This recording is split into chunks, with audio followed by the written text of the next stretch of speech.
Hello, ഞാൻ ജിദ്ദയിൽ നിന്ന് ഫാറൂഖ് പരേടത്താണ്. ഞാൻ ഇന്ന് നിങ്ങളുമായി പങ്കുവെക്കുന്നത് നമ്മളൊരു സ്ക്രീൻഷോട്ട് എടുക്കുമ്പോൾ നമ്മുടെ ഈ സ്ക്രീനിൽ കാണുന്ന ഭാഗം മാത്രമേ നമുക്ക് സ്ക്രീൻഷോട്ടായിട്ട് കിട്ടുള്ളൂ. പക്ഷെ നമുക്കൊരു ലോങ് സ്ക്രീൻഷോട്ട് എടുക്കണം. അതെങ്ങനെ എടുക്കുക എന്നുള്ളതാണ് ഞാൻ ഈ വീഡിയോയിൽ നിങ്ങൾക്ക് പറഞ്ഞു തരുന്നത്. ഇപ്പോൾ ഉദാഹരണത്തിന് നമ്മൾ ഗൂഗിൾ സെർച്ച് ചെയ്തു, ഞാൻ ഈ ലൈവ് ക്രിക്കറ്റ് സ്കോർ എന്നുള്ളത് ക്ലിക്ക് ചെയ്തു. അപ്പോൾ നമ്മളിപ്പോൾ ഇവിടെ നിന്ന് സ്ക്രീൻഷോട്ട് എടുക്കുകയാണെങ്കിൽ ഇത്രയും ഭാഗം, ഈ കാണുന്ന സ്ക്രീനിൽ കാണുന്ന ഈ ഭാഗം മാത്രമേ നമുക്ക് കിട്ടുള്ളൂ.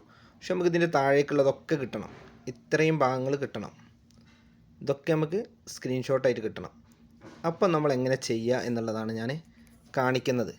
അപ്പോൾ നമ്മളിതാ ഈ സ്ക്രീൻഷോട്ട് ഇവിടെ വെച്ചെടുക്കുന്നു. സ്ക്രീൻഷോട്ട് എടുത്തു കഴിഞ്ഞാൽ ഇതിൻ്റെ അടിയിൽ കണ്ട സ്ക്വയർ, താഴേക്ക് ആരോ, അത് ക്ലിക്ക് ചെയ്യാം. ഇപ്പോൾ ചില ഫോണുകളിൽ ക്ലിക്ക് ചെയ്യുമ്പോൾ ഓട്ടോമാറ്റിക്കായിട്ട് ഇങ്ങനെ താഴേക്ക് പോകും. ചിലത് വീണ്ടും അവിടെ തന്നെ ക്ലിക്ക് ചെയ്യണം. അങ്ങനെ ഒരു പ്രാവശ്യം, രണ്ട് പ്രാവശ്യം, എത്രയാണോ ലോങ് ഉള്ളത് അത്രയും ഭാഗം ക്ലിക്ക് ചെയ്യണം. അത്രയും പ്രാവശ്യം ക്ലിക്ക് ചെയ്താൽ അങ്ങനെ അടിക്ക് പോകും.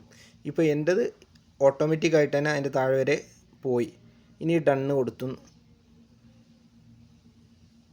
ഇപ്പോൾ നമുക്ക് സ്ക്രീൻഷോട്ട് നോക്കൂ. നമ്മളെ സ്ക്രീൻഷോട്ട് ഇത്രയും ലോങ് സ്ക്രീൻഷോട്ട്, ഇത് നമ്മൾ സേവ് ചെയ്താൽ നമുക്ക് കാണാം. സേവ് ചെയ്തു, ഗാലറി പോയാൽ ആ സ്ക്രീൻഷോട്ട് നമുക്ക് കാണാം. കണ്ടോ, ഇത്രയും ലോങ് സ്ക്രീൻഷോട്ട് നമ്മൾ ഒന്നിച്ചെടുത്തു. എത്ര ലോങ് താഴേക്കുണ്ടോ അതൊക്കെ നമുക്ക് എടുക്കാൻ കഴിയും. അപ്പോൾ അതിങ്ങനെയാണ് എടുക്കുക എന്നുള്ളതാണ് ഞാൻ ഈ വീഡിയോയുമായി നിങ്ങളുമായി പങ്കുവെക്കുന്നത്. Okay, by.